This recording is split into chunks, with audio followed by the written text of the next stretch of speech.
Bem, turma, vamos dar início, né? Tô vendo que a galera é normal isso, quando vai chegando pro final, também a galera tá com as interativas aí.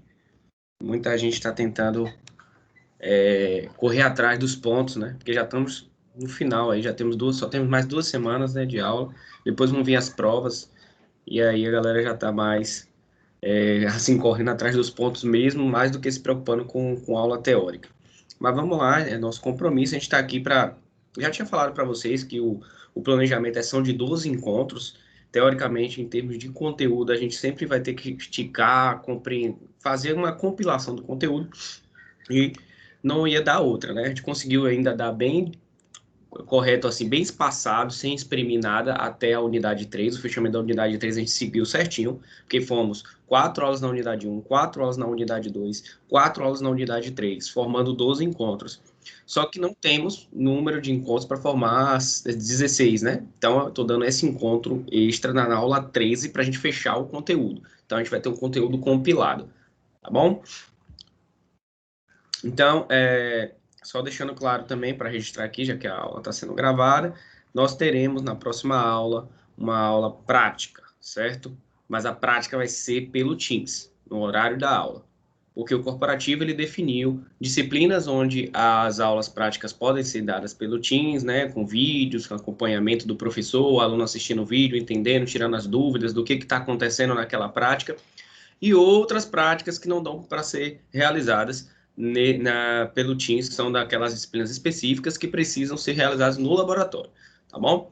Então, na nossa aula de hoje, a gente vai falar sobre momento linear, sobre impulso e colisões. Está tudo ligado, um está ligado ao outro. Então, tranquilo a gente dar essa aula compilada mesmo, certo?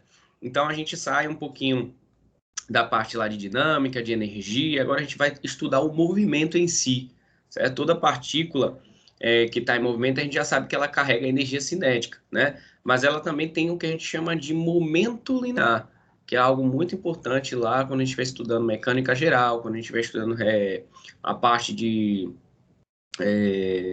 dinâmica de corpos rígidos, certo? Então, vamos nessa aí para a gente aprender um pouquinho mais sobre a física mecânica. Então, a gente está na unidade 4, momento linear, impulso e colisões. Então, gente, como é que a gente consegue compreender a parte de momento linear, né? A gente vai falar sobre o que a partícula tem quando ela está em movimento. Ela tem uma energia cinética e também tem uma quantidade de movimento.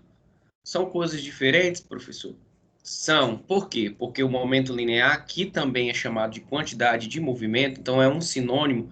Lá no ensino médio, a gente está acostumado a ouvir o nome quantidade de movimento, e é utilizado a letra Q, que é Q igual a mv.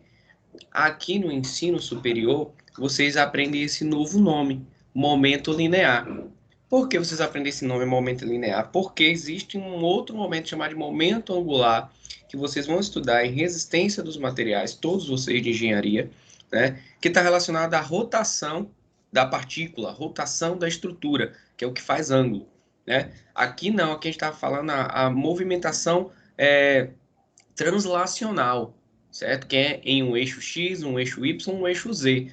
Então, de, por exemplo, 0 para mais x, ou 0 para mais y, ou 0 para mais z, ou 0 para menos x, ou 0 para menos y, ou 0 para menos z.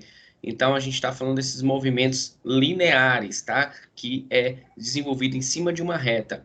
Então, a gente tem esse momento linear, que é a variação, né? Que é a quantidade de energia, de movimento que você tem, na verdade. Então, aqui no ensino superior, a gente vai chamar isso daí de momento linear e não mais de quantidade de movimento, certo? E a nossa fórmula para determinar o momento linear é essa que vocês estão vendo, que é P chapeuzinho, tá? Vocês estão enxergando aqui, ó. Estão enxergando aí, ó, P chapeuzinho igual a m vezes v, onde P é o momento linear, igual a massa vezes a velocidade. Tá vendo que é diferente de energia cinética? A gente sabe que a fórmula de energia cinética é mv ao quadrado sobre 2. E a gente sabe que a fórmula de momento linear é mv só, certo? Então a gente tem um vetor aí. Por que que a gente tem um vetor? Por que que o momento linear é um vetor? Tá aqui o chapeuzinho, né? Porque aqui você tem a multiplicação de um escalar por um vetor, dá um vetor. Já a multiplicação de um vetor por ele mesmo dá um escalar, que é o que acontece na energia cinética. A energia cinética é uma grandeza escalar e não vetorial, porque você tem aquele v ao quadrado, a velocidade ao quadrado, você está multiplicando a velocidade por ela mesma. E a velocidade é vetorial. Então, se você tem um produto vetorial, o seu resultado é um escalar, que é o que também acontece com o trabalho, né? Trabalho é uma grandeza escalar, porque você multiplica dois vetores, a força e o deslocamento, certo? Então, esse produto vetorial, ele gera um escalar. E aqui a gente não tem um produto vetorial. A gente tem a multiplicação de um escalar por um vetor, que dá um vetor também. Então, o momento linear, gente, e energia cinética são diferentes. Um é uma grandeza vetorial, ela vai ter direção, módulo e sentido, e o outro é uma energia, uma unidade de medida de energia, certo? Daquele corpo que está relacionado ao movimento, tá bom? Não podemos nunca nos esquecer disso. A grandeza é vetorial, a unidade do momento linear no SI é quilograma vezes metro dividido por segundo, e está relacionada com a lei de Newton da seguinte forma: somatório de F igual a ma, né? A gente sabe que a força resultante é igual a massa vezes a aceleração. Só que a aceleração, a gente entende que ela é um vetor, entende que ela varia, que é uma representação diferencial da velocidade. Como assim representação diferencial da velocidade?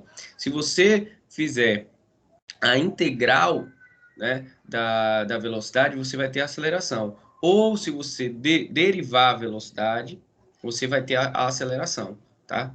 Então, se você pegar aqui e fazer dv dt, que você está derivando a velocidade em função do tempo, você vai ter a aceleração.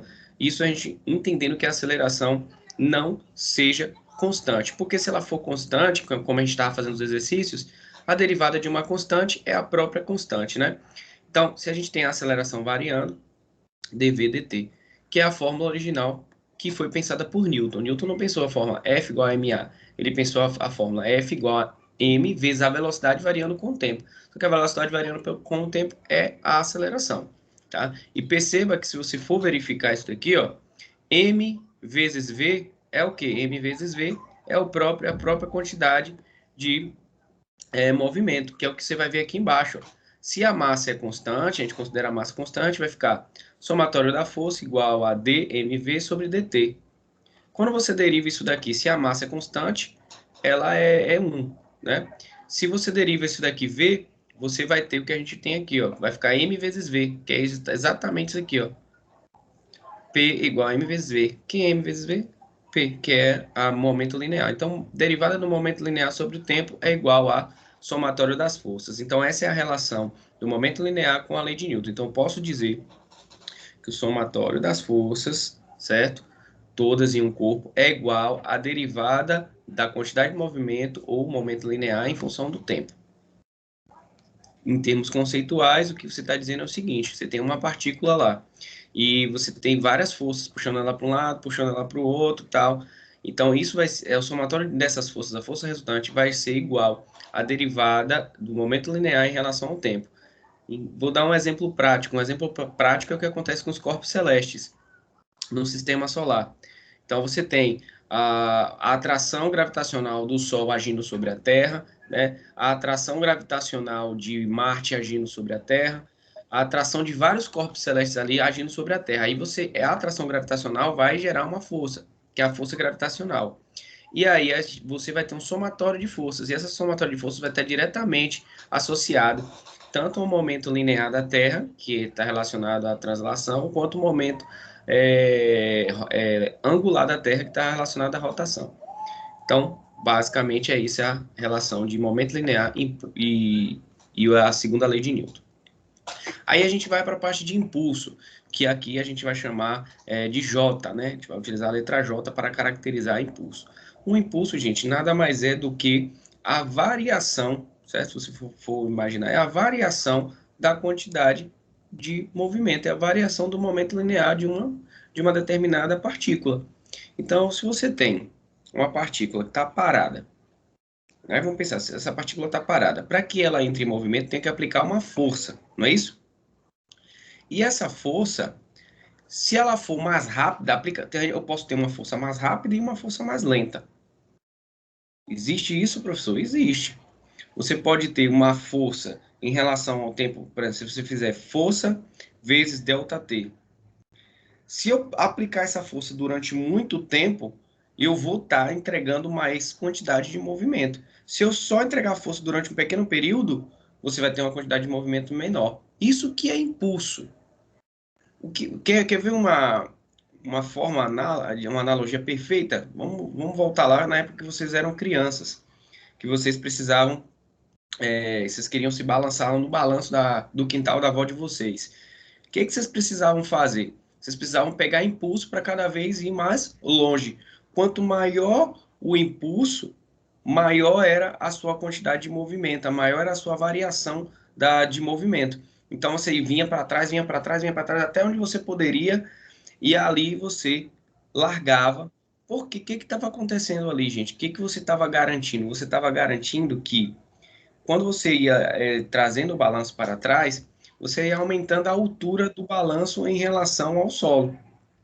Você estaria aumentando a energia gravitacional, a energia potencial gravitacional daquele balão, daquele balanço, perdão. Que aí, quando você soltava, aí você, toda aquela energia potencial se transforma em energia cinética. Mas você tinha uma força. E aquela força, ela dura até...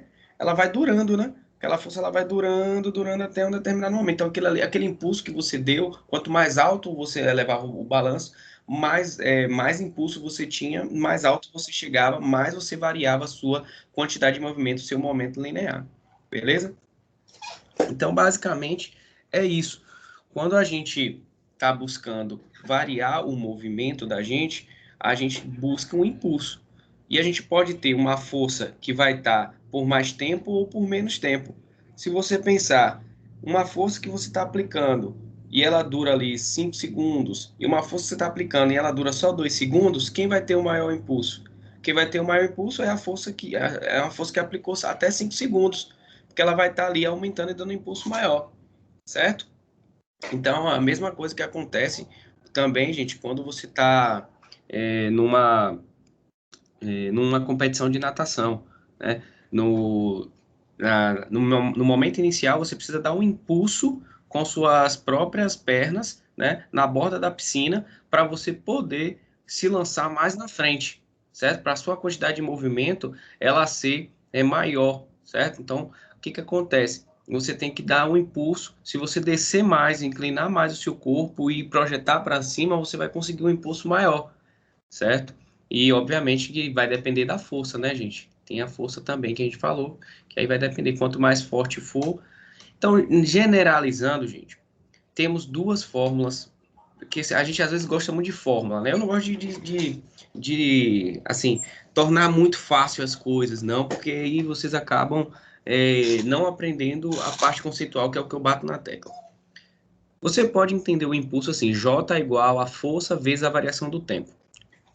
Que é como tá aqui, ó.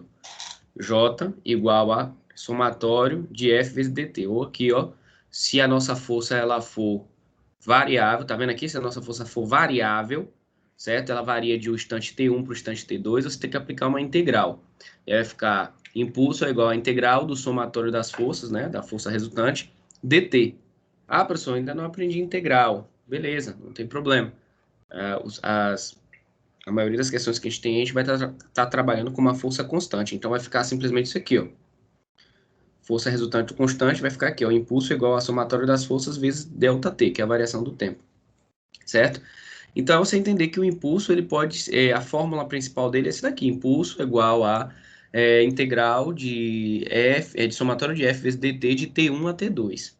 Certo? Mas, a gente pode desenvolver também um raciocínio. E esse raciocínio aqui é muito simples. É só você lembrar que o somatório de F, a gente disse que é o que? Lá na outra fórmula. Vamos buscar aqui, ó. O que é somatório de F que a gente disse aqui no outro slide? Volta aí, professor. Ah, professor, você disse que somatório de F é dp sobre dt, ou seja, é a taxa de variação do momento linear em relação Então, eu vou substituir. Lá onde tem somatório de f, eu vou colocar essa derivada aqui, esse diferencial. Aí você vai lá e coloca. Então, no lugar de f, somatório de f, o que que ficou? dp dt, certo? Ó, professor, ficou dp dt. Tem dt aqui e tem dt aqui. Eu posso cortar essa notação dt? Pode, deve. Aí você vai cortar dt dt. Ah, professor, mas se eu cortar dt dt, vai sumir os t's. Então, não é mais de t1 a t2.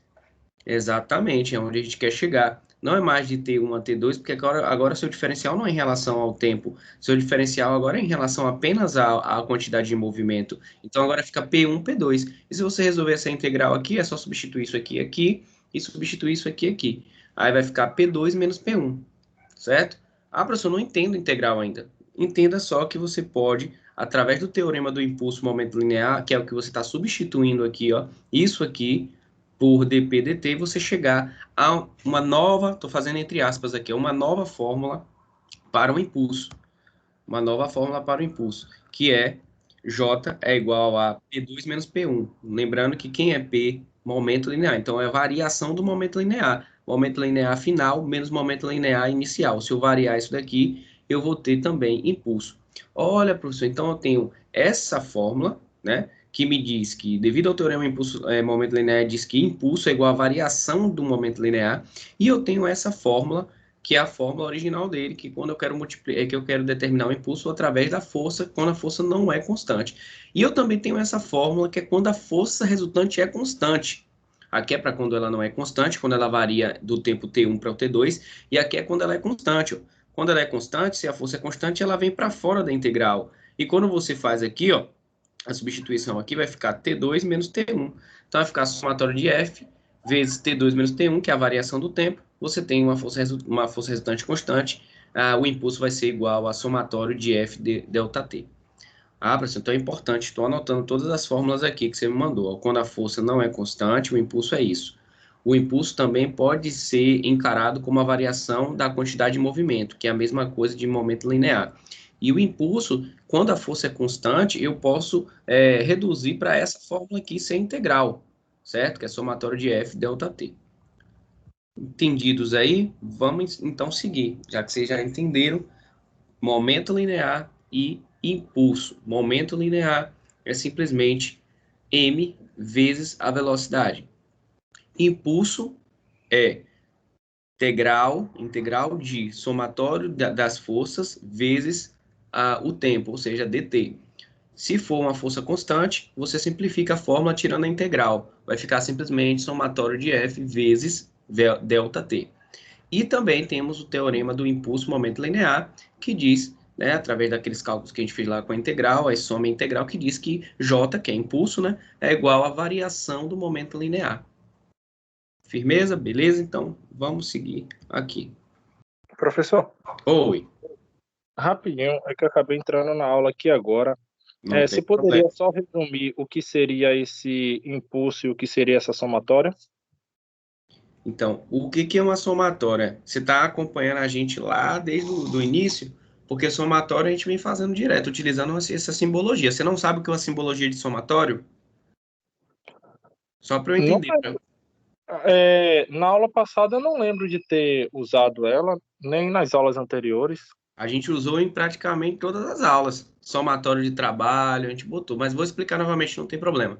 O somatório é quando você está considerando todas as forças que estão agindo naquele corpo. Deu o exemplo da Terra, por exemplo. A Terra, ela não está no espaço ali, mas ela está sobre várias ações. O Sol exerce força sobre a Terra, sim ou não? Sim. Beleza. Você acha que Marte, por exemplo, exerce força sobre a Terra? Provavelmente sim, né? Sim. Todos os corpos que estão ali, eles estão exercendo forças gravitacionais na Terra, cada um com uma força de uma determinada magnitude, com uma determinada direção. Então, a gente tem uma força resultante dessas interações, que é o que faz a Terra se mover do jeito que ela se move. Se ligou? Então, basicamente é isso. Outro exemplo. Quando você tem, olha esse exemplo aí, você assiste futebol? Sim, pode falar. Então, quando você pega e faz uma cobrança de falta, ou algum jogador faz uma cobrança de falta e a falta faz aquela curva, igual ao que o Roberto Carlos fez, aquela falta que ele cobrou contra a França, não sei se é da sua idade, eu não sei se você lembra, que ele fez aquela curva milagrosa. A Aquela ali, curva natural. sim, você lembra dessa curva aí? Foi uma curva absurda, meu irmão. O que que aconteceu ali? Aquilo ali juntou várias forças. A força, a forma como foi aplicada a força na bola devido ao chute, que foi uma bem raspada ali. A curva, o vento também provocando, né? Então teve um somatório de forças que foi o responsável por aquela bola ganhar aquela direção, aquele movimento, aquele tipo de movimento, certo? E por aí vai. Então, o somatório de forças é justamente isso. Eu estou falando para você que a gente falou sobre isso, porque lá na parte de vetores a gente falou sobre somatório de forças resultantes. Na parte de diagrama de corpo livre, a gente também falou. Tem força para cima, força para baixo, força para um lado, força para o outro. Qual é a força resultante? Força resultante é a mesma coisa de somatório das forças. Se ligou? É, então, eu acho que isso foi porque eu mudei de turma. Eu peguei vetores na outra turma, e na outra turma eu não lembro da gente ter falado sobre somatória. Beleza. Mas a outra turma eu também sou eu Eu professor. Eu posso equiparar essa somatória ao mesmo assunto que a gente estava dando na aula passada, que seria a energia mecânica? Mais ou menos, porque aqui a gente está somando grandezas vetoriais. Lá a gente estava somando grandezas escalares. Modifica um Ah, pouquinho, porque aqui a gente vai ter essa questão de sinal, de direção, tem... Lembre, sempre quando é grandeza vetorial, as coisas complicam um pouco mais. As grandezas escalares você soma mesmo ali, mais, menos, outra, em grandezas vetoriais se complica um pouco mais, certo? Então, o que eu falei aqui até agora foi só isso aí, quantidade de movimento, que aqui a gente vai ficar chamando de momento linear, né? Que é representado pela fórmula massa vezes a velocidade, certo? E é uma grandeza vetorial, o momento linear, certo? Então ela vai ter módulo, direção e sentido. E falamos sobre impulso.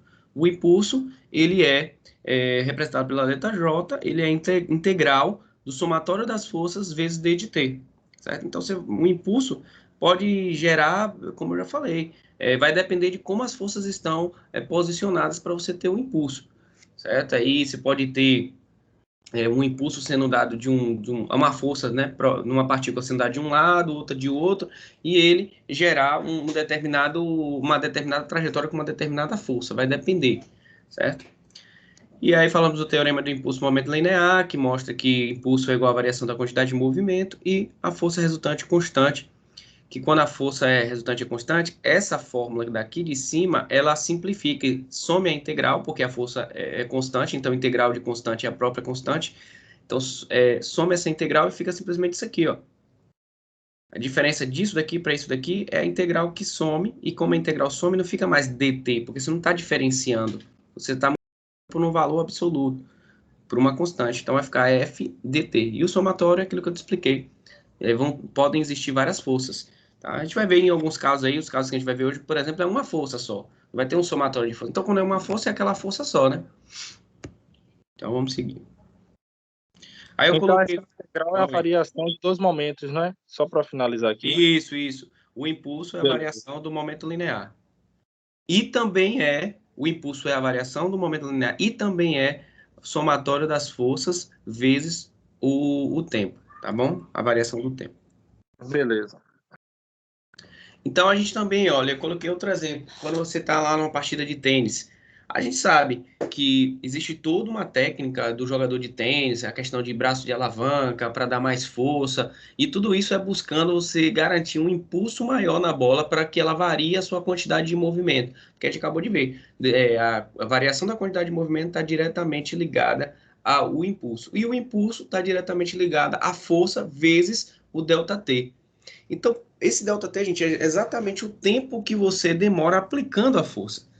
Então, você está na partida de tênis ali, você deu só um negocinho ali, ela não vai ter o mesmo impulso de você quando você pega e faz uma... Eu esqueci os nomes, né, adequados. Então, vai ter diferença nessa quantidade de movimento devido ao tempo que você demora aplicando a força, certo? Eu coloquei um exemplo simples aqui, ó, de que você, nesse caso especial do tênis, você vai ter um momento onde você vai ter um pico de força, certo? Onde essa força aqui vai ser máxima. Mas você vai ter uma força média do início até o fim do contato da raquete com a bola, certo? A bola chegou, entrou em contato com a raquete e você jogou ela para frente, certo? Então, você vai ter um pico, mas você vai ter uma força média. Então, existe como você calcular essa força média, certo? E o impulso gerado por essa força média, e existe também como você calcular o impulso gerado por essa força aqui, F de x, certo? Então, a gente tem esse Jx vai ser T1, T2, esse tempo que vai variar daqui até aqui, com a integral, né? Porque a força, ela não essa força aqui, ela não é constante, a gente sabe. Você aplica uma força batendo na bola, mesmo que você estiver jogando vôlei também, não é constante até você terminar o movimento. O início que você encosta na bola, até você parar de encostar da bola e ela continuar se movimentando sozinho, tem esse tempo, que é T1 até T2, no qual a força que você está aplicando nela está variando. Ela começa devagar, aumenta e depois decresce, certo? E aí ela vai. Então, tem como você achar o impulso através de integral, quando você diz que são infinitas forças, vocês ainda não entendem o conceito de integral. Por isso que eu não vou ficar focando muito em integral. Até porque as questões do livro elas estão relacionadas só a forças constantes, o que facilita para vocês, tá bom? E aí você tem esse Jx, cada força que você esteja querendo utilizar, você considera a força média, o que não tem problema nenhum, porque eu já falei para vocês. Vai ser bem parecido o resultado, olha o que eu estou dizendo, vai ser bem parecido o resultado se você utilizar a força média, tá bom? Mas não vai ser exatamente o resultado. Dá para entender? Vai ser bem parecido, mas não vai ser exatamente o resultado. Então, a gente pode utilizar como aproximação Jx igual a Fm vezes ΔT. Perceba que esse Jx, ele vai ser igual, então, à área. Ó, que legal. Ó, professor, então é a área, né? Isso aqui é um retângulo. Para achar a área do retângulo é altura vezes largura. Então, é a altura, que é Fm, vezes largura, que é T1 menos T2, né? Que é ΔT. Ou, desculpa, T2 menos T1, que é ΔT. Então, você consegue, nesse caso aqui, ó, sabendo a força média aplicada e o tempo, né, que você está aplicando ali do início do contato com a bola até o final, você consegue determinar qual é o impulso nessa direção X, porque impulso também é uma grandeza vetorial, tá bom? Aí a gente tem como achar essa força média, tá? Professor, porque tá aqui, você botou Fm. Como é que a gente acha essa força média, que vai ser um número, aplicando essa integralzinha aqui, ó? A magnitude de uma força hipotética atuando no mesmo intervalo de tempo produziria o mesmo impulso. Então, você pode aplicar, gerando isso aqui, 1 sobre ΔT, T1 a T2, somatório de F, delta dt. Aí você encontraria essa força média. Nos casos, como vocês não entendem ainda integral, vão entender lá em cálculo 2, a gente vai ser dada essa força média, tá? Ou vai fazer com que você encontre através de outros cálculos, mas não com integral, tá bom? Mas é importante vocês saberem que existe isso. Como eu falei, se você quiser um valor bem próximo da realidade, você tem que aplicar bem próximo da realidade, não, exatamente o valor, você tem que aplicar integral. Vocês ainda não sabem. Mas se você quiser um valor próximo, né, você pode aplicar essa força média, que é a área do gráfico, força vezes tempo. Show de bola. Então, impulso, força vezes tempo. Se você tiver um gráfico, você consegue determinar impulso através da área do gráfico também. Beleza? Olha um exemplo. Uma superflecha se move em linha reta com velocidade de módulo. Não sei se vocês estão anotando aí as fórmulas, mas é bom que depois vocês ficam perdidos. Ó. O momento aqui, impulso mesmo, é ΔP, né? Quem é P? Vocês têm que saber que P é mv, tá? E se tem ΔP, você vai ter mv final e mv inicial. Tem que se ligar nisso aí tudo, tá? Uma superflecha se move em linha reta com velocidade de módulo igual a 9 vezes 10 ao quadrado, quando colide com uma caixa de massa de 2,5 kg, que estava em repouso. Após a colisão, a caixa fica presa na flecha. Se a colisão durou 1,5 vezes 10 a menos 3 segundos, qual é o módulo aproximado da força média que o projeto trocou com a caixa? Suponha que essa força seja constante. Bem fácil de resolver essa questão. Primeira coisa que você tem que se ligar é que você tem dois corpos. O seu sistema, ele está, na maioria das vezes, das atividades, vão ser dois corpos, tá? Então, aqui, o que você pode ver? Só um segundo aqui, gente, rapidinho.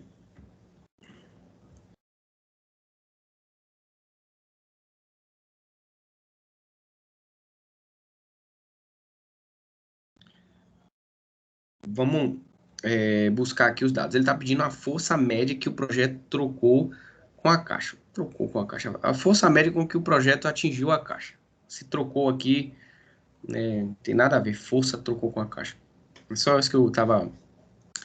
Então, essa flecha, ela te dá a velocidade da flecha. Aí você bota VF, V da flecha. Ou pode botar V1, para dizer que é V da flecha. Tanto faz. Você que vai rotular do jeito que você achar. Então, a velocidade da flecha, 9 vezes 10 a segunda. Massa a massa da caixa, 2,5.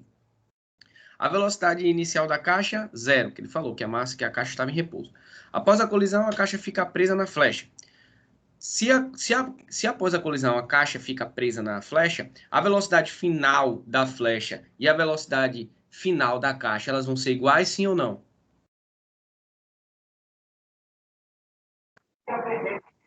Sim, já que a caixa não se moveu, né? Na verdade, a caixa ela começa a se mover justamente porque a flecha atingiu a caixa, mas a caixa estava parada. Pense aí, você pegou com arco e flecha, mandou a flecha, a caixa estava parada. Aí essa flecha atingiu a caixa e movimentou a caixa para frente, certo? Então ela estava parada e começou a ficar em movimento, certo? Ah, tá. Beleza. A pergunta é a mesma coisa que o negócio de cenário 1 e cenário 2. Você tem um cenário inicial, que é quando a flecha está em movimento e a caixa está parada. E o cenário final, que é quando a flecha atinge a caixa e os dois juntos estão com a mesma velocidade. Sacou? Então aí a gente tem isso aí, gente. A gente determinar esses valores das velocidades. A massa você tem. A massa da flecha a gente vai desprezar, tá? E aí a gente o que a gente vai fazer, ó? A gente vai para a resolução, ó. Para relacionarmos força com o tempo, ó, ele tem que relacionar força com o tempo, porque tem tempo dentro o tempo aqui, ó. Se a colisão durou 1,5 vezes 10 a menos 3 segundos, qual é o módulo aproximado da força média? Eu tenho que relacionar força com o tempo. Então eu tenho que lembrar das duas fórmulas lá de impulso e igualar. Tem a fórmula de impulso, que é variação da quantidade de movimento, né? MV final é igual a MV inicial, ou seja, MV final menos MV inicial é igual a zero. E tem a fórmula que força vezes ΔT. Então, é isso que você vai fazer aqui, ó. Primeiro, fazer isso aqui que a gente falou, ó. Para relacionarmos força com tempo, usamos o teorema do impulso-momento linear. J da caixa igual a variação da quantidade de movimento da caixa. Quem é impulso? Força vezes variação de tempo. Ah, professor, e o somatório foi para onde? Lembra que se tem uma força só, vai ser ela somado com nada, então é ela mesmo, tá? Então o impulso da caixa, que é causado pela flecha, vai ser força vezes a variação do tempo. E a variação de quantidade de movimento da caixa é M vezes F, MF. Então, massa da caixa vezes velocidade final da caixa, menos massa da caixa vezes velocidade inicial da caixa. Então, é essa fórmula que você vai aplicar direto. Você está igualando aí, né, as duas fórmulas de impulso. Essa daqui, força vezes ΔT, e essa daqui, variação da quantidade de movimento. Aí só é substituir os valores. Como a caixa estava inicialmente em repouso, temos que VI igual a zero. Então, isso aqui já vai ser zero, que vai zerar isso aqui tudo. Correto? E como ela ficou presa na flecha após a colisão, o módulo da velocidade final da caixa é igual à velocidade da flecha. Certo? Então, eu sei que a velocidade final vai ser a mesma velocidade que a flecha atingiu ela. Certo? Isso a gente considerando que o sistema seja um sistema isolado, onde não há dissipação de energia, etc, etc. Não tem atrito, não tem nada. Então, 9 vezes 10 ao quadrado, quilômetros por hora. Aí o que eu faço? Transformo de quilômetros por hora para metros por segundo. Vou ficar com 2,5 vezes 10 ao quadrado metros por segundo. Então, a gente já converteu aqui, né? De quilômetros por hora para metros por segundo. Já sabemos que VI é igual a zero e já sabemos quem é VF. Se já sabemos quem é VI e VF, a massa é dada, é 2,5 quilos. Só é eu substituir. O ΔT a gente também sabe que ele deu, que é 1,5 vezes 10 a menos 3. Então, se eu já sei isso, já sei isso, já sei isso, sei isso e sei isso, eu descubro quem é F. Uma equação, uma incógnita. Consigo resolver tranquilamente. Então, retornando à equação 1, temos que o módulo da força média trocado na colisão entre a flecha e a caixa vai ser F vezes ΔT. Quem é a ΔT? 1,5 vezes 10 a menos 3, que é a variação do tempo, que é dado em segundos já, então não preciso converter, já está no SI. 2,5, quem é esse 2,5? É a massa que está em quilo da caixa, que eu estou desprezando a massa da flecha. Professor, se você não estivesse desprezando a massa da flecha, então aí nesse M aí você teria que adicionar a massa daquele objeto à caixa, correto? Sim, senhor, correto. Então, 2,5 é a massa da caixa. 2,5 vezes 10 ao quadrado. O que é isso aqui? É o que a gente é a velocidade final da caixa, que é igual à velocidade da flecha que atingiu. Menos massa vezes zero. Zero por quê? Porque a velocidade inicial da caixa é zero, devido a estar em repouso. Você resolve isso daqui, joga isso daqui que está multiplicando para lá, dividindo, você vai achar uma força aproximadamente igual a 4,2 vezes 10 a quinta newtons. Tá? Então, é uma questão onde você tem que lembrar das fórmulas, né, de impulso. Beleza? Até agora a gente aprendeu 3 fórmulas. 4 se a gente for considerar a força, né, a força média. Aí a gente vai para essa segunda parte, né, que é falar sobre a conservação do momento linear.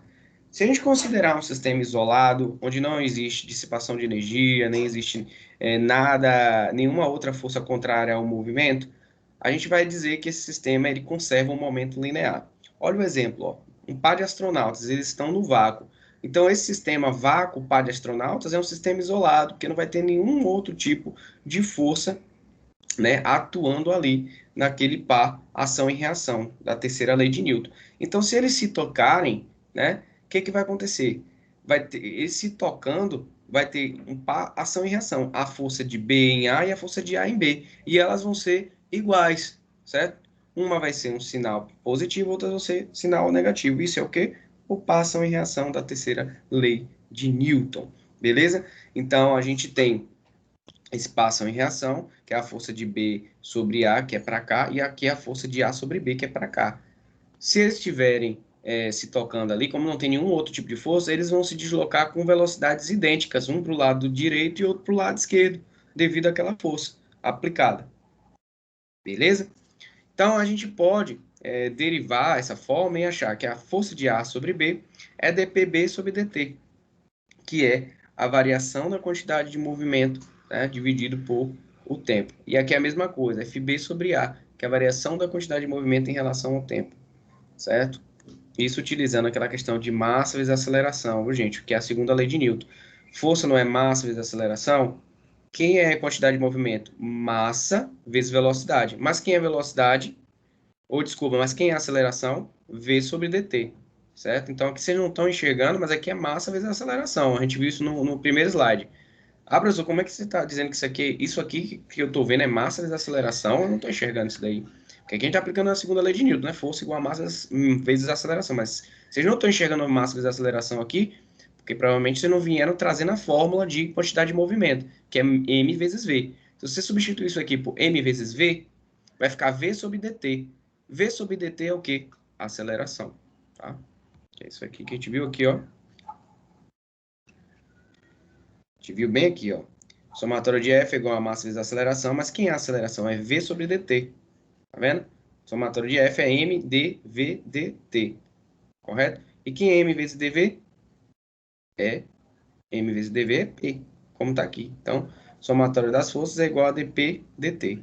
Então, isso daqui é a equação do momento linear, certo? Somatório de F igual a dp sobre dt. Que a gente viu depois que isso aqui é a variação da quantidade de movimento. Provamos isso aí por A mais B aqui, né? Então, temos essas questões também. Se você somar essas forças, vocês vão ver que elas vão ser iguais a zero. Provando que isso aqui é um par ação e reação. Tá? E aí a gente define o que é o momento linear total. O que é o momento linear total? Considerando que a quantidade de movimento de A mais quantidade de movimento de B é igual à quantidade de movimento ou momento linear total, a gente vai fazer que a derivada do momento linear total em relação ao tempo tem que ser zero. Isso dentro de um sistema conservativo, quando a gente está considerando que as forças externas são nulas. Então, isso aqui é real, tá? dp dpzão dt é igual a zero, certo? Aí pode ser facilmente Lei da conservação do momento linear pode ser facilmente generalizada para um número qualquer de partículas, é consequência da terceira lei de Newton, tá? Então, isso aqui mostra que a terceira lei de Newton existe realmente no sistema onde a gente está considerando isolado. Deixa eu ver se tem mais alguém entrando aqui. Tá tudo certo.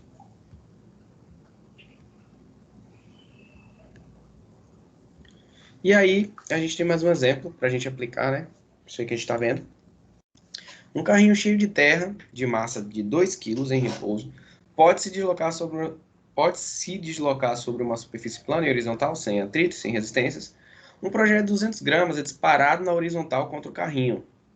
O projeto colide com o carrinho e se aloja na terra. Após a colisão, o conjunto carrinho mais projétil passa a se mover com velocidade constante. Velocidade constante. Ele me diz que a velocidade é constante.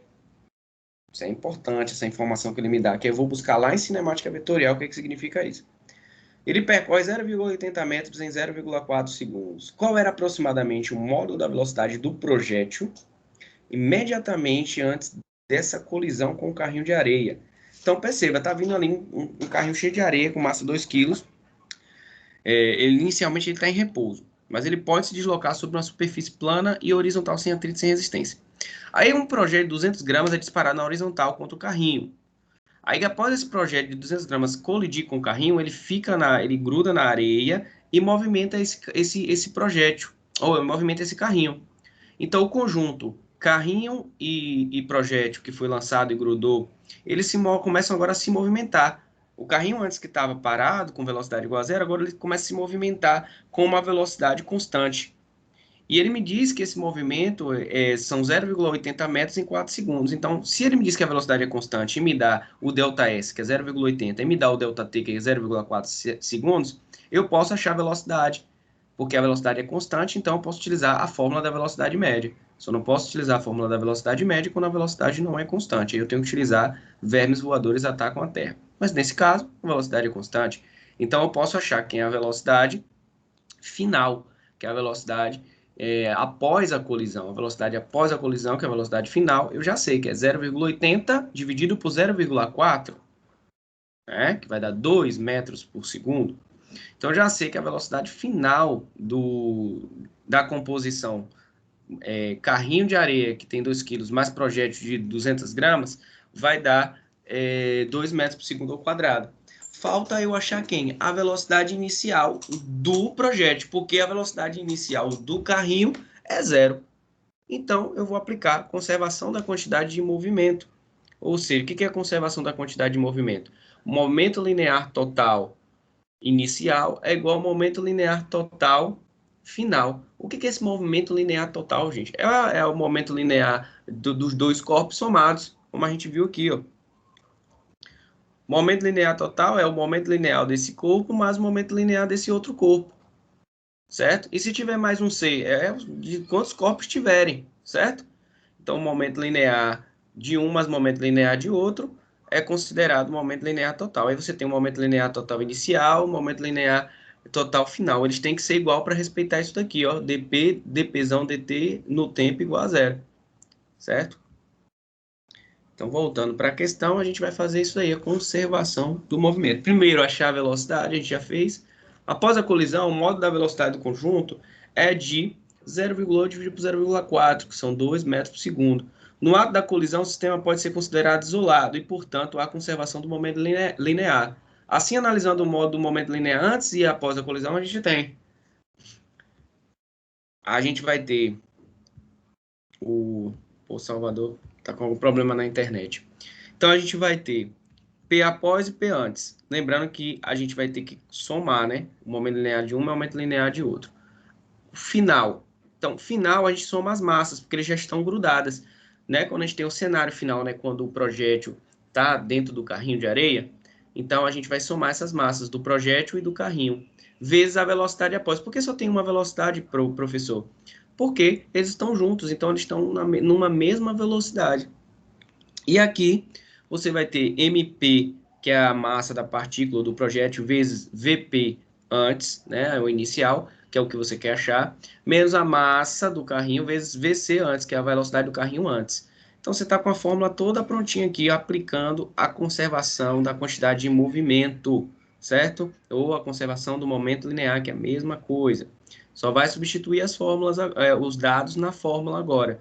Quem é a massa da partícula? 0,2 quilos, né? Que são 200 gramas. Quem é a massa do carrinho? 2. Qual é a velocidade após o choque, né? 2 metros por segundo ao quadrado, que você achou aqui em cima, tá vendo? Que ele disse que é uma velocidade constante e deu ΔS e deu ΔT, aí você achou a velocidade. Quem é a massa da partícula? 0,2. Qual a velocidade da partícula antes? Eu não sei, é o que eu estou querendo achar, inclusive. Quem é a massa do carrinho? 2. A velocidade do carrinho antes? 0. Por que 0, professor? Porque estava em repouso o carrinho antes, isso é dado na questão. Tá? Ele estava parado até aquela partícula chocasse com ele e ele começar a andar a 2 metros por segundo junto com a partícula. Fazendo isso, vira o quê? A matemática. Aí fica chato, como eu já falei para vocês. VP antes, aí você joga isso aqui para lá. Esse aqui é virar zero, aí você joga isso aqui para cá dividindo. Esse 0,2 vem para cá dividindo, vai ficar 0,2 mais 2 vezes 2, dividido por 0, cuidado com esse parênteses aqui. Você tem que somar aqui primeiro, tá bom? Soma, depois multiplica e divide por 0,2. Aí qual era a velocidade dessa partícula? 22 metros por segundo. Era de se imaginar que essa partícula tivesse uma velocidade alta, 22 metros por segundo. Não é uma velocidade baixa, não. Pense aí, ó, algo viajando. Cada segundo ele vai 22 metros. É altíssima a velocidade, sim ou não? Por isso que uma partícula de 0,2 quilos que atingiu aquele carrinho de areia de 2 quilos fez ele se movimentar numa velocidade de 2 metros por segundo. Então, essa partícula ela estava realmente numa velocidade enorme. Era de se esperar isso, tá? Em vista que ela conseguiu movimentar um carrinho de 2 quilos, de 0,80 metros, né, em 0,4 segundos. Então, ela estava muito rápida. Tudo bem aí, gente? Vocês aplicaram a conservação do momento linear. De boa demais. E aí a gente vai para a parte de colisões, certo? E a colisões é quando você tem, você faz o estudo, né, do choque entre partículas. Assim como lá na quantidade de movimento, a gente vai ter aí que entender quais são as características de cada tipo de colisão. Você pode ter uma colisão que seja elástica, uma colisão que seja inelástica, né? E uma colisão que seja perfeitamente ou totalmente inelástica, certo? Então, ó, o conteúdo aqui, ó, interação entre pares de partículas com duração extremamente curta. Muitas vezes não conhecemos o detalhe da interação.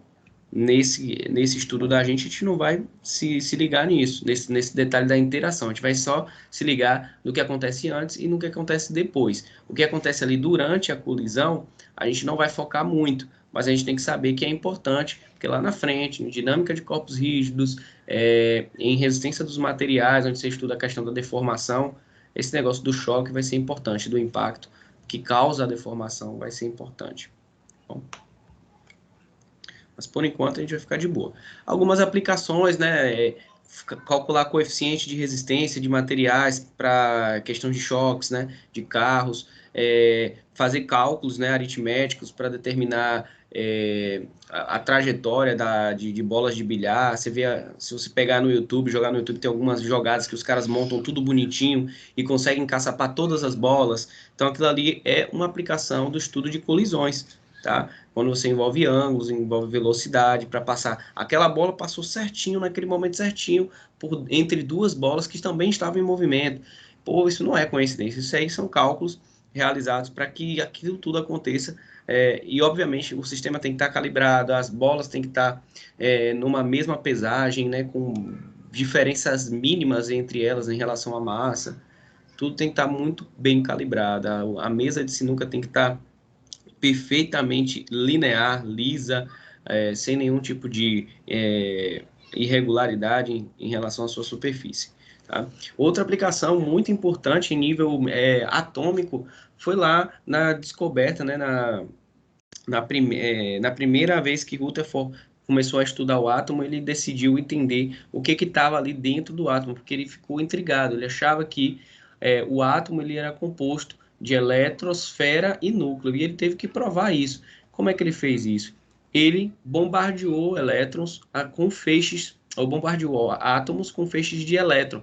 Então, ele percebia que havia um deslocamento após o choque dessas partículas subatômicas quando chegava em um determinado ponto, que era o núcleo. No núcleo, a gente tem prótons e tem nêutrons, ambos com massas, tá? E aí eles existem. Então, quando chegava ali, naquele núcleo, certo? Eles iam se deslocando em determinadas direções, e aí eles conseguiam determinar, que isso aqui tem tantos prótons, tem tantos nêutrons, isso aqui tem mais ou menos, e daí foi se desenvolvendo o estudo das partículas atômicas, e que deu também parâmetro para a criação dos estudos de partículas elementares, né, da física. Determinar a velocidade, por exemplo, que um elétron está se deslocando dentro de um orbital atômico, certo? Entre outras coisas que eu não vou aqui entrar nessa seara, porque nas disciplinas de química vocês devem estudar isso daí bastante. Bom.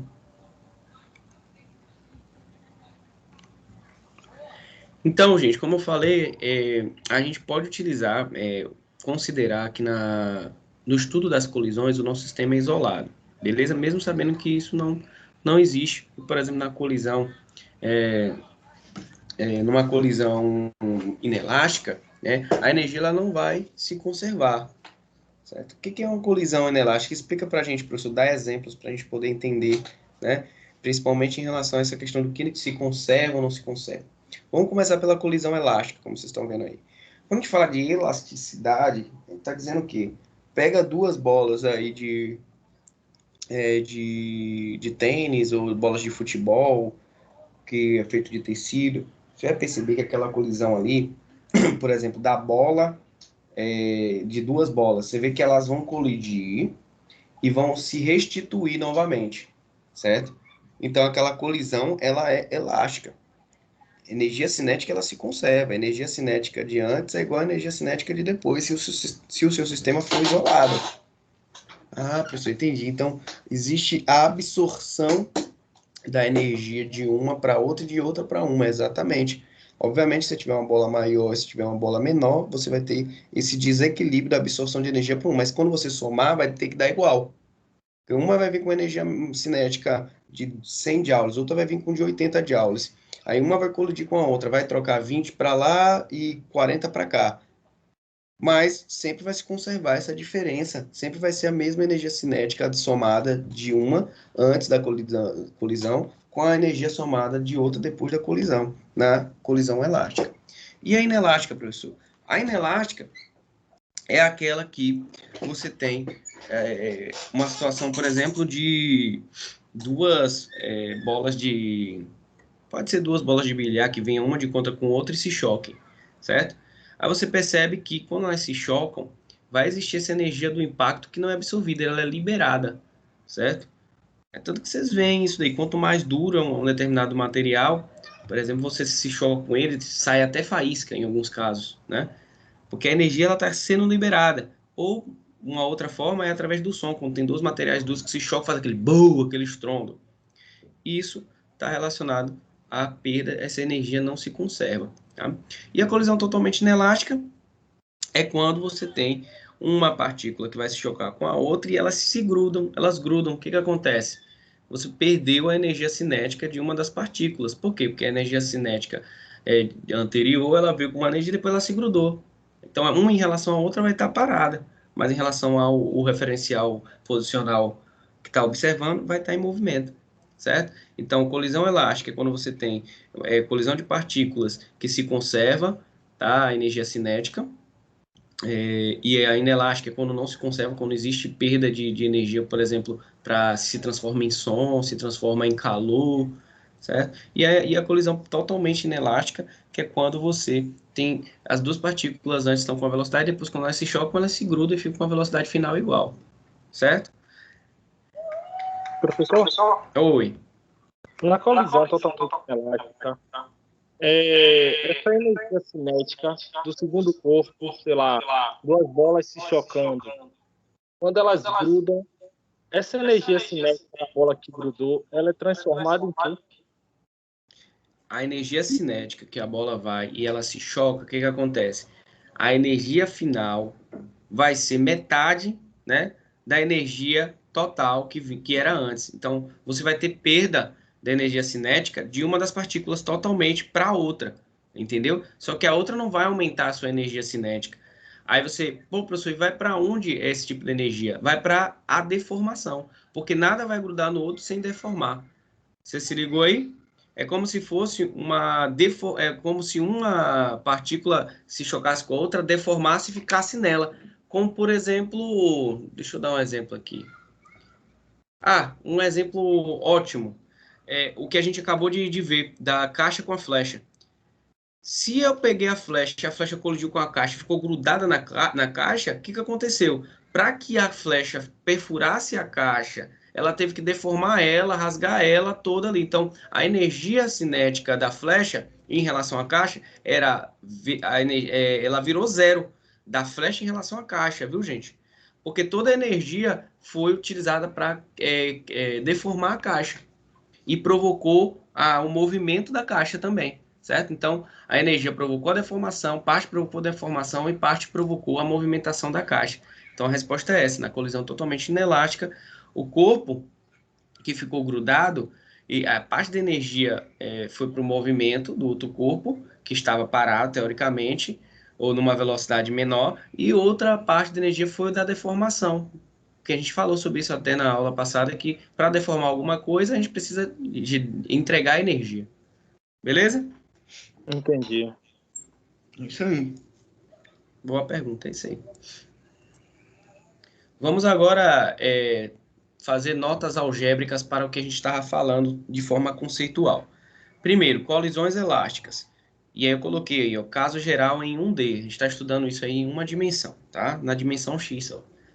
Então, a colisão elástica. Eu falei para vocês que na colisão elástica, a energia cinética, ela se conserva, tá? Que é a colisão elástica, a energia cinética se conserva. Se a energia cinética se conserva, a gente vai poder aplicar conservação do momento linear e também conservação da energia cinética. Então, a gente vai ter duas equações. Pô, pessoal, ótimo. A primeira equação é a conservação do momento linear, que o senhor já ensinou, já falou já. Você tem o corpo A e o corpo B.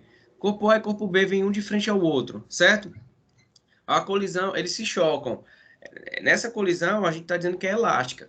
Então, se eles se chocam, eles vão cada um para um lado, né, contrário ao que eles estavam vindo, com V' A e V' B. Então, VA é a velocidade inicial de A, VB é a velocidade inicial de B, V' A é a velocidade inicial de A e V' B é a velocidade final de A e V' B é a velocidade final de B, certo? E se isso daí for um sistema isolado, como a gente está dizendo sempre que é, isso daqui é a quantidade de movimento total, que a gente chama momento linear total aqui, tem que ser igual ao momento linear total aqui. E o que é o momento linear total? O momento linear total antes é esse daqui. MAVA mais MBVB. E o momento linear total depois, MAV'A, MBV'B. Então, você tem aqui a primeira equação que é gerada através da conservação do momento linear. E a conservação da energia cinética. Energia cinética de A mais energia cinética de B tem que ser igual à energia cinética de A mais a energia cinética de B depois do choque. Tá aqui também. A gente falou que nas colisões elásticas, a energia cinética se conserva. Beleza? Aí eu coloquei aqui, só para vocês lembrarem. Conhecendo-se as massas e as velocidades iniciais, se a gente souber qual é a massa de A e a massa de B aqui, né? Que a massa não varia, né? Massa de A e massa de B, conhecendo a massa de A e massa de B, e a velocidade de A e a velocidade de B, a gente, com essas duas fórmulas que a gente tem aqui, a gente consegue determinar quem é a velocidade final de A e a velocidade final de B. Por quê, professor? Porque você vai ter duas equações e duas incógnitas, V'A e V'B. Correto? Então, se cair lá uma questão para você, ele te dá a velocidade, dois corpos de massa 1 kg, ambos de massa 1 kg, um de contra o outro, se chocam. Eles vinham, dois corpos de massa 1 kg com velocidade de 1 metro por segundo, se chocam, certo? Determine qual é a velocidade final desses corpos. Aí você tem duas equações, duas incógnitas para fazer. Certo? Você tem essa equação, você vai botar aqui MAVA, MBVB, 1 vezes 1 mais 1 vezes 1 vai dar 2. E aqui você vai ficar com 2 igual a MA, VA, V''A mais MB, V''B, sendo que você sabe que é 1 e aqui é 1.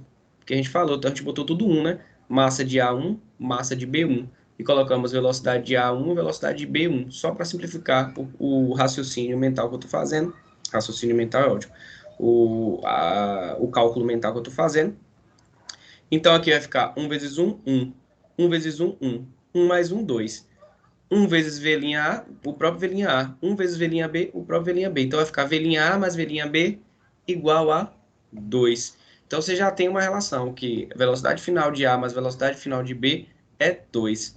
Dá para você já dizer aqui, garantido, professor, como as massas deles são iguais e a velocidade deles são iguais e tem conservação de movimento, quando eles se chocarem, a velocidade deles no final tem que ser igual. Quem concorda e quem discorda?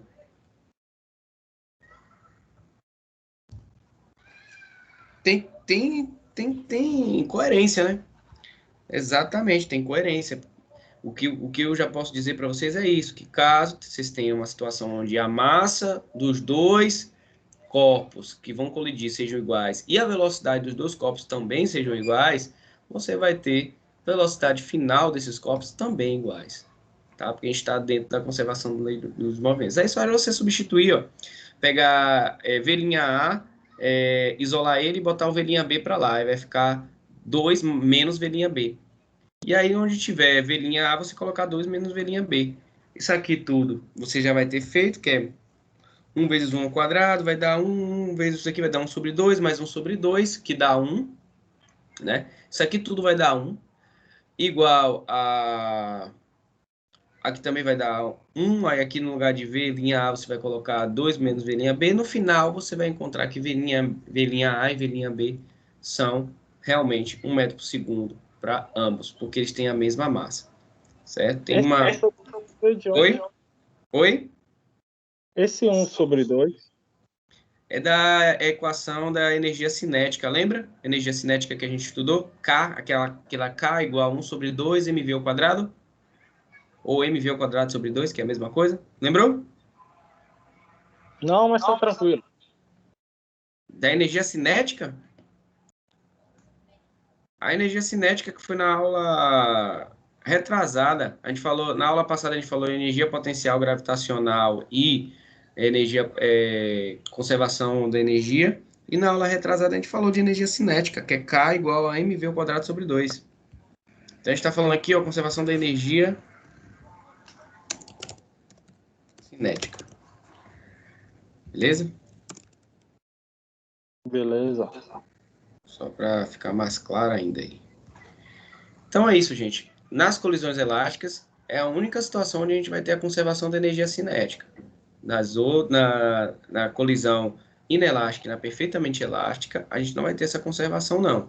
Na inelástica, a gente vai ter variação, essa energia cinética não vai ser conservada, e na perfeitamente inelástica, a gente vai ter perda máxima da energia cinética, tá? Porque um vai ficar grudado no outro, então é como se a energia cinética viesse de um valor e chegasse a zero, daquele corpo que grudou no outro.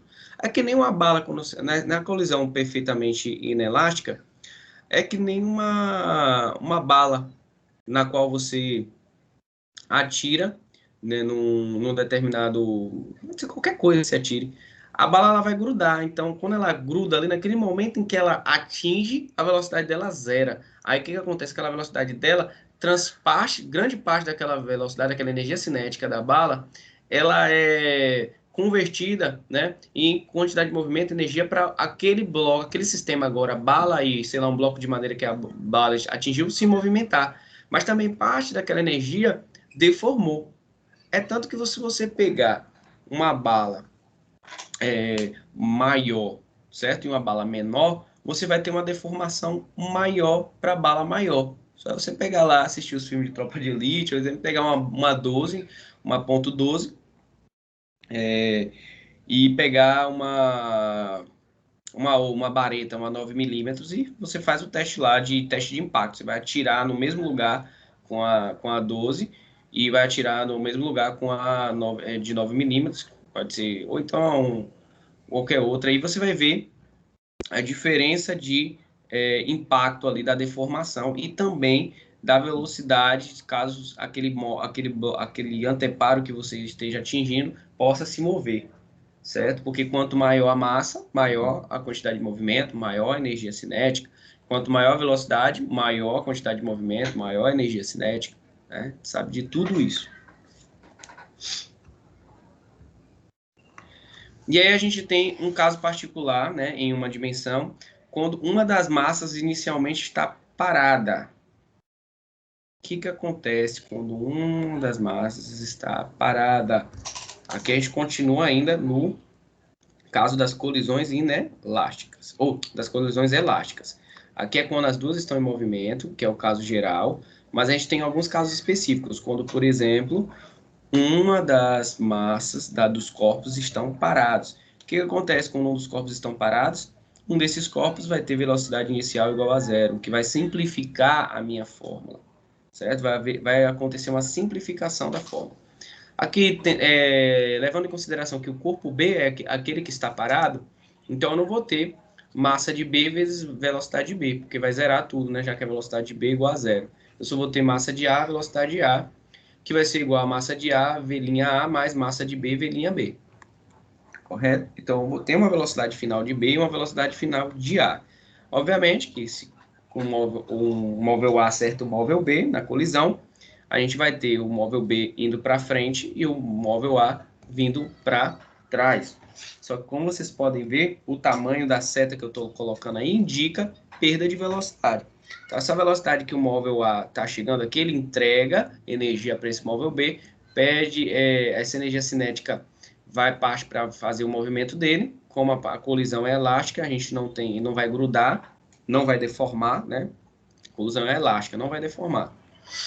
Então, toda energia cinética que o A está vindo aqui, de toda energia que ela está vindo, parte vai ser transmitida para B, para ele começar a caminhar para frente, e a outra parte ele vai conservar aqui, vai para o outro lado, por conta da questão do impacto. A gente sabe que quantidade de movimento é vetorial, certo? Aí a gente vai ter essas duas fórmulas aqui, que se eu substituir uma na outra aqui, eu consigo achar uma fórmula geral para determinar logo de cara quem é velinha A e quem é velinha B, quando o móvel está parado. Então, vou repetir. Quando a gente tem uma colisão elástica e um dos móveis estão parados, por exemplo, o móvel B, velocidade inicial igual a zero, eu posso chegar na fórmula da velocidade final de A e a velocidade final de B, considerando que o B aqui está parado, chegar nessa fórmula aqui, ó, V' A, MA menos MB, MA mais MB vezes VA. E V' B vai ser 2MA dividido por MA mais MB.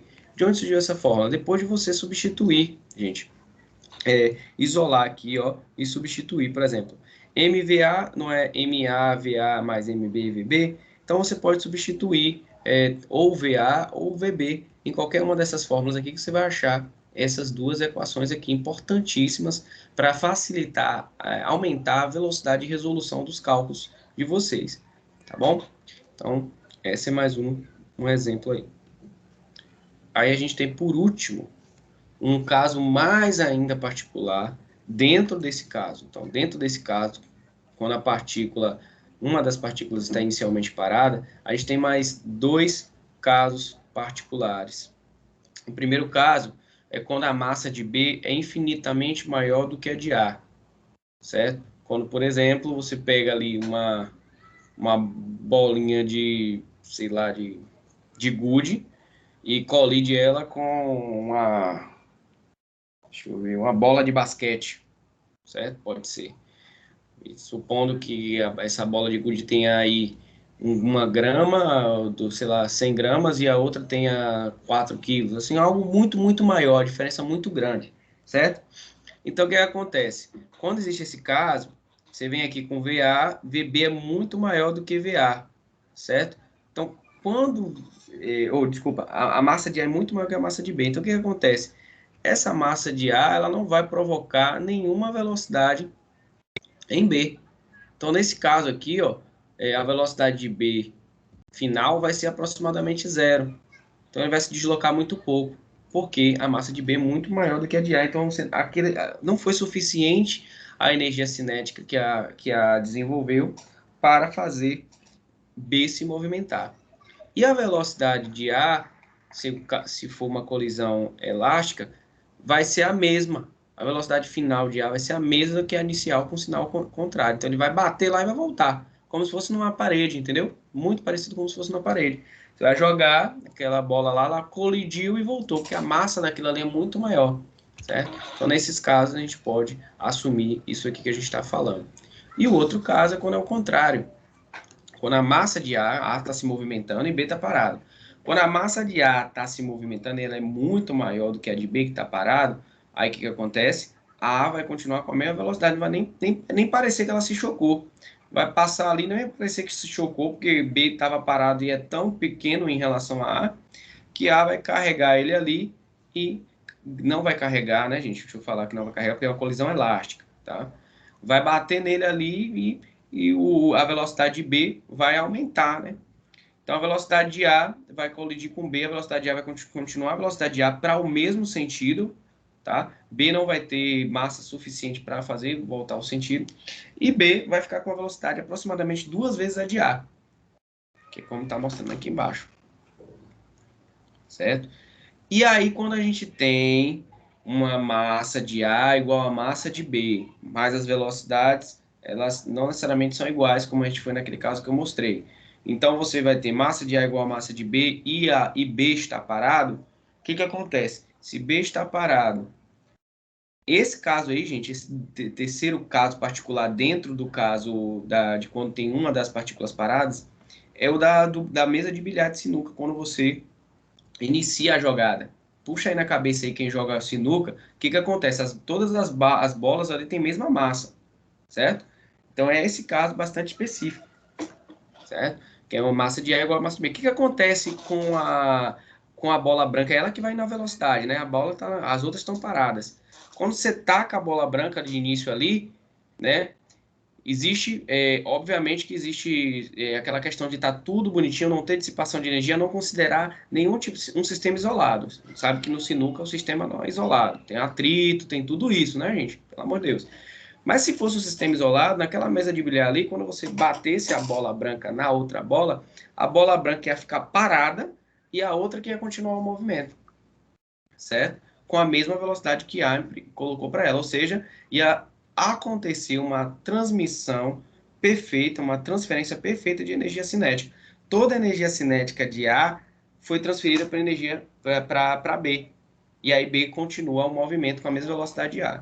Então esse é o caso da mesa de sinuca. Quando você está jogando sinuca, você bate ali, a força que você bate na bola vai provocar uma força naquela outra bola que você acertou. E a bolinha branca, ela fica parada, obviamente, se você estiver fazendo isso em 1D e não considerando outras forças e etc. A gente sabe que os caras mexem de sinuca, joga ali, a bola branca bate no ângulo, não bate no centro de massa, bate no canto. Ainda tem isso, viu, gente, que eu não falei para vocês. A gente está considerando colisões onde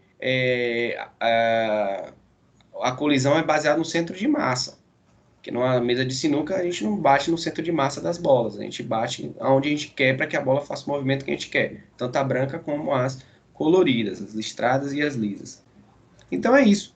Esses são os 3 casos particulares e as fórmulas todas associadas a esses 3 casos particulares dentro de uma colisão elástica onde uma das partículas está parada inicialmente, ou seja, a velocidade inicial é igual a zero. Certo? E vocês podem verificar todas essas fórmulas aplicando naquelas 2 equações, equação de conservação da quantidade de movimento e a equação da conservação da energia cinética. Beleza? Bom, então isso aí foi a nossa aula. Agora eu vou entrar no... Se ninguém tiver mais dúvida, pode se posicionar quem tiver. Mas eu queria falar um pouquinho para vocês sobre a próxima semana, ou melhor dizendo, as próximas semanas, correto? Então, para quem estiver escutando aí, qual é o nosso cronograma final? Estamos já perto, né, do nosso fim de semestre. Mais um semestre aí de muito desafio. Para mim, então, pelo amor de Deus, é coordenação, muitas aulas para dar. Então, a gente vai fazendo o que dá. Mas, gente, na próxima semana, a gente vai fazer uma aula prática pelo próprio Teams. O corporativo, ele determinou disciplinas que dão para fazer as aulas práticas via Teams, com acompanhamento de professor, eles mandaram vídeos e roteiros para passar umas práticas para vocês relacionadas a todos esses aprendizados. E realmente dá, porque mostra para você o que acontece, e aí, professor, você vai cobrar relatório dessas práticas que a gente vai estar fazendo? Não vou cobrar relatório, mas vou cobrar que vocês estejam presentes, que vocês assistam os vídeos que eu vou direcionar, e aí a gente vai, isso aí eu vou cobrar para que a gente possa fechar a nota, tá bom? Porque nossas notas já estão encaminhadas, já fizeram a parcial 2, a formativa 2, e a oficial 2 eu vou enviar para vocês, como já de costume, vou enviar para o oficial 2 daqui a 2 semanas, que é quando começa. Então, na próxima semana a gente já sabe que vai ser essa aula prática, tá bom? Eu queria combinar com vocês, se existisse essa possibilidade, que vocês me sinalizassem, eu vou colocar isso no WhatsApp, que é uma coisa mais por mim. Eu estou perguntando se vocês concordam. Obviamente que se vocês não concordarem, eu vou ter que manter a forma tradicional. Eu tenho 3 turmas de física, certo? Então, o que eu queria fazer para otimizar o meu tempo, certo? Eu estou com um mini curso desenvolvendo aí, vou dar um mini curso, ainda vou dar mais um aí no final, já até mandei para a coordenação de civil, de elétrica também, para veicular para vocês. É final de semestre também, está bastante pesado para mim, em toda essa parte de... Então, só nessa questão da prática, eu queria uma concordância de vocês aí, se daria para a gente, no sábado, fazer de todas essas turmas, que aí a gente liberava tranquilo. Então, a gente teria na próxima semana, eu estaria disponível. Professor, Oi. desculpa me interromper, é porque o áudio está cortando um pouco do seu. O seu também cortou. Mas de alguém mais que tá aí, o áudio tá cortando ou tá beleza? Tá me ouvindo normal? Para mim aqui tá beleza. Hã? Para mim aqui tá beleza, só tá com eco. Porque geralmente quando o aluno fala, por exemplo, o Leonardo falou agora, eu senti que o dele que estava falhando, né? Às vezes é a internet dele, não sei. Mas Matheus já disse que tá tranquilo. Salvador tá tranquilo aí, tá ouvindo?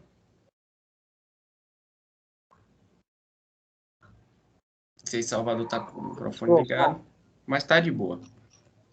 Vocês entendem? Pode falar. Referente à aula que eu acabou de comentar, eu não sei se para outros alunos, mas no meu caso específico é um pouco mais complicado porque eu trabalho dia de sábado também. Entendo. Então, eu não sei como é que ficaria. Isso seria a que horas, mais ou menos? Eu ia colocar no horário da manhã. O horário vocês poderiam dizer, por exemplo, 8 horas, 9 horas, entendeu? Por exemplo, poderia ser 9 horas. Para mim não daria, Não tem problema. E acesso à aula depois? Oi? Eu poderia assistir a aula gravada, professor, depois, entendeu? Pode assistir a aula depois. Eu vou gravar, tranquilo, vou colocar algumas perguntas para vocês responderem, mas na própria aula gravada, tá bom? Então, beleza. Para mim, tudo bem, então. Então, ótimo. Vou ver se eu consigo alinhar isso com as outras turmas, para a gente poder otimizar esse tempo, já que vai ser aí na próxima semana, durante o horário de aula, eu vou estar disponível no WhatsApp. Se tiver alguma dúvida nas atividades que vocês desenvolvendo, pode me chamar no horário de aula que eu vou estar disponível. Tem uma pessoa que não conseguir fazer essa questão, vou estar tranquilo. É só para otimizar essa aula prática, a gente fazer junto todas essas 3 turmas que eu tenho, uma de manhã, 2 de noite, fazia só no sábado, eu ia gravar a aula, a gente finalizava essa prática bonitinho e na próxima semana já fazia a aplicação da oficial e a gente fechava a disciplina. Tudo bem? Professor, Oi, Leonardo. Então, resumindo, o senhor quer fazer a aula prática que seria para a próxima quarta-feira, o senhor quer fazer nesse sábado, não é isso? Isso. Contando com outras turmas que o senhor também leciona. Isso. Queria passar uma atividade e tal, para poder até tirar dúvida, e ao invés da prova ser da quarta agora a 8, seria já nessa quarta, é isso? Eu posso liberar a prova para vocês já nessa quarta, se vocês quiserem adiantar, não tem problema nenhum. Ótimo, viu? Para mim não tem problema nenhum. Perfeito. Porque a gente já acabou o assunto, eu posso liberar a prova para vocês me entregam na semana de aplicação das provas. Que aí você gerencia o tempo de vocês aí, de fazer as provas, fazer a DI, para mim não tem problema. Vocês me entregariam a prova no dia 2 de dezembro. 2 de dezembro. Eu libero a prova para vocês Tariel. no dia No caso, a 2. gente tem um prazo de uma semana para entregar a prova para o senhor. Você vai ter 2 semanas. Não, no caso, colocando o prazo da quarta-feira a 8, que é a próxima, Ah, sim, isso. uma semana para entregar o resultado para o senhor. Isso, exatamente. Tá bom? Compreendido. Vai ficar filé, vai ficar de boa. Professor, Falado no grupo lá e tá tudo lindo, se for realmente realizar no sábado a prática. Pronto. Beleza, Leonardo. Valeu. Diga, Matheus. seguinte, mudando um pouco de assunto, eu queria a opinião sua, Certo. porque não sei se ligaram para os outros alunos também, mas a faculdade hoje me ligou falando de alguns livros didáticos que ela oferece. E assim, eu queria sua sincera opinião sobre a qualidade dos livros, porque assim, eu percebi que os livros didáticos que no caso está vinculado lá ao AVA, eles têm bastante erro. Então, assim, a gente encontra muita coisa ali divergente quando compara com outras fontes de conhecimento. Então, assim, eu queria saber se é relevante esses livros. Aí eu mandaria até no WhatsApp aí para o senhor dar uma olhada. Pode ser? Pode, faça isso. Eu vou te dar minha opinião sincera. Assim, de maneira geral, cara, assim, esse livro é feito por colaboradores, né, da corporação que pegam livros. Tem livros muito bons, que eu já peguei, mas são poucos. E a maioria tem muitas coisas que eu até tenho divergência, alguns conceitos errados, que eu já vi, já sinalizei. Então, é melhor você ir logo na fonte. Por exemplo, você está em ciência dos materiais, vai pegar o livro de ciência dos materiais que for baseado no Callister. Pega logo o Callister.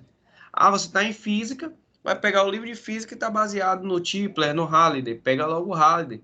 A maioria desses livros, eles estão disponíveis na biblioteca virtual. A maioria desses livros você encontra, se procurar de forma bem profunda na internet, vocês encontram esses livros em PDF, tá? Esses livros servem, sabe para quê? Sabe para quem serve esse livro? Para o aluno que quer, por exemplo, se o aluno tiver de boa, quiser comprar, porque está com dinheiro de boa, eu aconselho. Porque ele vai ter o livro na mão ali, eu passo, faça valer a pena. Ele vai lá, já está na mão dele, ele não precisa pegar um dispositivo. Ah, olhe lá na questão tal, porque tem muitos professores que seguem à risca certinho um livro, perfeitamente, do início ao fim, entendeu? Ah, faço avançando na prática. Ele vai lá e faz o avançando na prática.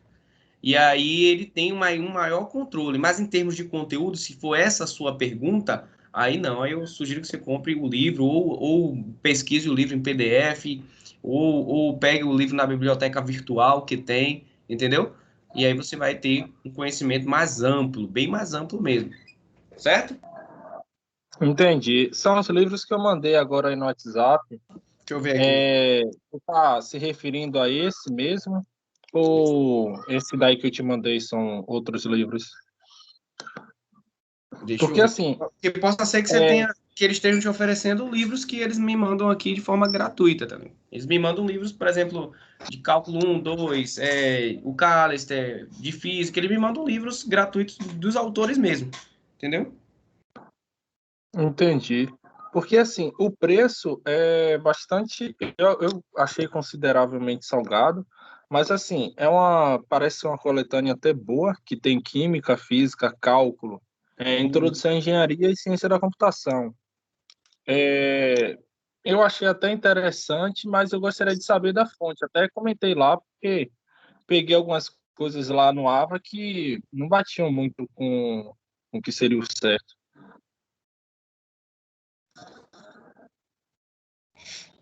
Peraí, deixa eu ver aqui. Aqui.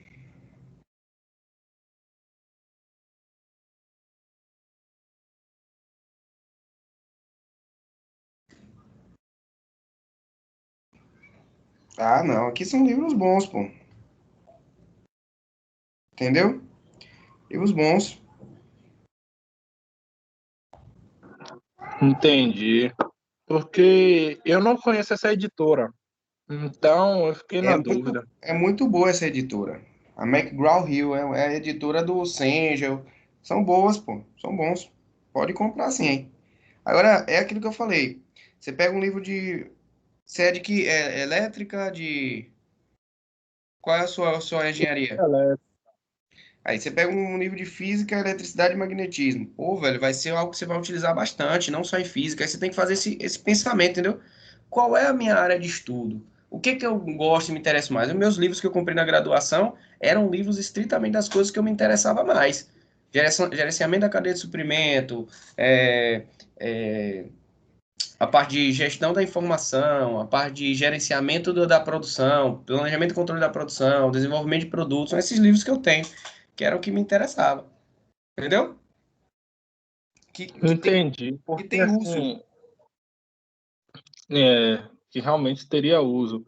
Porque Isso. assim, eu confesso que para mim tá um pouco apertado eu acabar estudando para essas matérias, porque eu tô meio que trabalhando de segunda a sábado, e aí só teria o domingo. Então, Certo. assim, eu tô tendo um pouco de dificuldade agora mesmo. A aula de hoje eu fiquei meio aéreo, mas vou ter que tirar um momento para estudar. Então, eu imaginei que se eu tivesse um livro bom, ajudaria bastante. Aí, por isso que eu acabei te perguntando, entendeu? Entendi, perfeito. Ah, sim. Cara, que é a real mesmo, eu acho que o aluno, com o poder que ele tem hoje, né, de disponibilidade de conteúdo na internet, você comprar um livro hoje é só se você estiver bem de boa e se o assunto for muito, mas muito interessante para você. Se é para você estudar para se preparar para a prova, cara, você tem canais de YouTube, só você digitar o assunto lá, você vai estudar. Você tem notas de aula de vários professores que estão na internet, que são baseadas nesses livros que você quer comprar. Você tem apostila, tem o próprio livro em PDF. Então, você vai gastar dinheiro à toa, na minha opinião. Para o seu propósito, vai gastar dinheiro à toa. Entendi, porque inicialmente o propósito seria só isso daí mesmo, estudar para Não a compre, não. prova, porque eu ainda não peguei nenhuma matéria que me fascine. Acho que também é porque eu ainda não peguei nenhuma específica. Uhum. Pois é. Então, Mas então, obrigado pela sua opinião. Pelo tranquilo. menos foi sincero e um Não, pouco preocupado. sempre eu sou sincero, sempre eu sou honesto. Viu? Pode ficar tranquilo. Então tá bom, gente. Vou terminando aqui. A gente vai se falando pelo WhatsApp, beleza?